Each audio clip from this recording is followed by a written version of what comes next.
In 2003, a marine biologist studying great white behavior off the coast of South Africa documented something that changed how researchers think about shark attacks. A great white shark, estimated at 14 feet and roughly 2,000 pounds, struck a surfer with enough force to remove him from his board completely.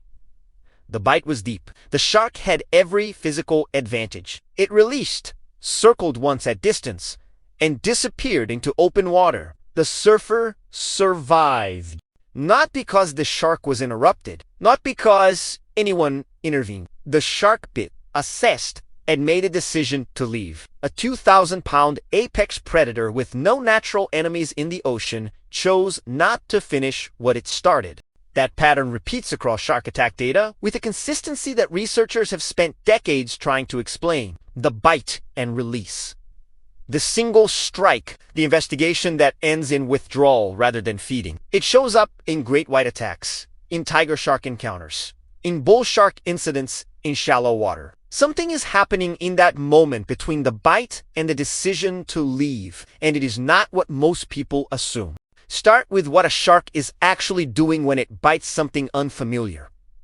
Sharks do not have hands. They have no appendages capable of manipulating objects, testing textures, or gathering information through touch the way a primate can. The only precision sensory instrument a shark possesses for close-range investigation of an unknown object is its mouth. A shark bite is not always an attack. In many documented encounters, it is a question. Sharks gather information about potential prey through a sequence of sensory systems that activate at different ranges. Electroreception detects the electrical fields produced by living muscle at close range. The lateral line registers pressure waves and movement through the water. Smell detects blood and biological compounds at extraordinary distances. Vision activates as the shark closes within range. By the time a shark is close enough to bite, it has already processed an enormous amount of sensory data about the target. What the bite adds is tactile information,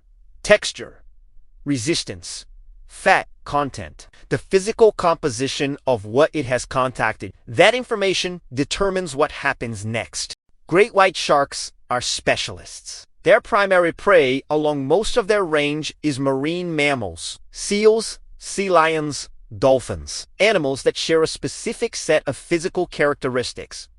High fat content relative to body mass, smooth skin over a dense, energy-rich layer of blubber. A caloric return that justifies the energy cost and injury risk of the hunt.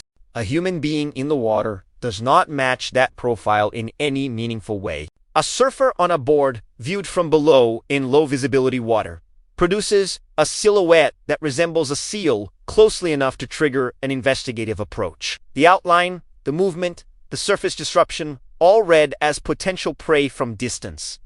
The shark closes. The electroreception confirms a living animal. The lateral line confirms movement patterns consistent with a marine mammal at the surface. Then the bite happens, and the information changes immediately. Human muscle tissue has a dramatically different composition than seal blubber. The fat ratio is wrong. The texture is wrong.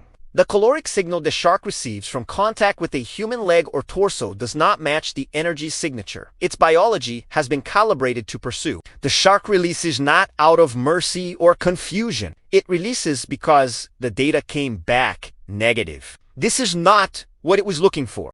There is a metabolic calculation underneath this that rarely gets discussed outside of research literature. A great white shark burns significant energy in every serious hunting strike. The approach, the acceleration, the strike itself. The potential for injury from a struggling prey animal all represent costs that the shark's biology tracks at a level far below conscious decision-making. Seal blubber returns enough calories to justify those costs with significant surplus. That surplus is what drives the predatory system forward. Human tissue does not produce that surplus. It does not come close. A shark that consumed an average human would be taking on all the costs of a serious predatory event in exchange for a caloric return. That doesn't cover the investment. Evolution does not produce animals that consistently make losing trades. A shark that repeatedly pursued low-calorie prey over high-calorie prey would not survive long enough to pass that behavior forward. The bite and release is the system working correctly, not malfunctioning. Bull sharks complicate this picture in ways that matter.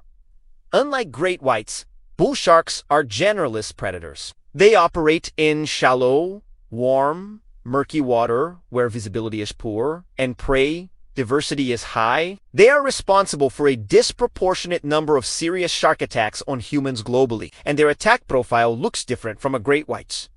Bull sharks bite more than once. They return, they pursue.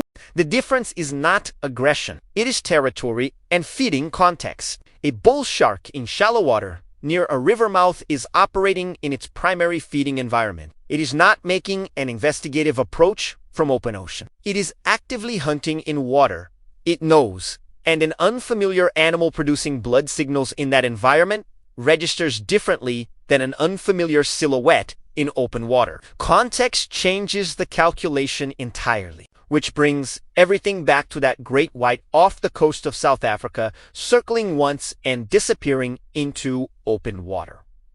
It did not spare the surfer. It did not recognize him as human and make a compassionate choice. It bit, received information that contradicted its target profile, and updated its behavior based on that information. The ocean's most effective predator made a data-driven decision in the fraction of a second between contact and release. We survived not because sharks are misunderstood gentle creatures, not because the ocean extended us some courtesy we didn't earn. We survived because we are the wrong shape, the wrong texture, and the wrong caloric value for what a great white shark crossed an ocean to find. The shark wasn't finished with the hunt. It was finished with us specifically. And that distinction is the only reason this story had a survivor to tell it.